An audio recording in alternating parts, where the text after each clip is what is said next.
பட்டம் இல்லை, செருப்பு இல்லை, தமிழ்நாட்டின் கல்விக்கான அடித்தளத்தை அமைத்தவர், அதிகாரத்தை தியாகம் செய்தவர். அவர்தான் நம் பெருந்தலைவர் காமராசர். இவர் 1954 முதல் 1963 ஆண்டு வரையிலான 9 ஆண்டுகள் தமிழகத்தில் முதலமைச்சராக இருந்தார். கல்விக்கண் திறந்தவர் நம் காமராசர்.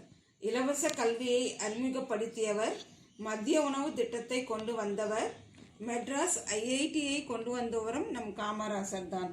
இவர் முதலமைச்சராக இருந்த பொழுது அவர் கொண்டு வந்த திட்டங்களால் கல்வி பெற்றவர்களின் விழுக்காடு 7லிருந்து 30% உயர்ந்தது.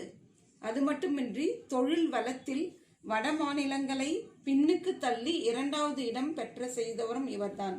அவரது சாதனைகளை பார்ப்போம். அதில் அணைகள் என்று கூறினால் கிருஷ்ணா அணை, கீழ் பவானி அணை, அமராவதி அணை, மணிமுத்தாறு அணை, ஆரணி அணை, வைகை அணை, கோமுகி அணை, சாத்தனூர் அணை, வீடூர் அணை, வாயாறு அணை, பேச்சிப்பாறை அணை, குந்தா அணை, பரம்பிக்குளம் அணை, திருமூர்த்தி அணை, பாபநாசம் அணை, ஆழியாறு அணை, சோலையாறு அணை என பல அணைகளை கொண்டு வந்தவரும் இவர்தான்.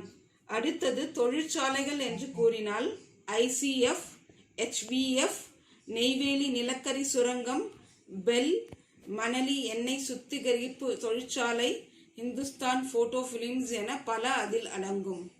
9 ஆண்டுகளில் காமராசர் செய்ததை 1% கூட இதுவரை யாரும் செய்யவில்லை என்பதுதான் உண்மை.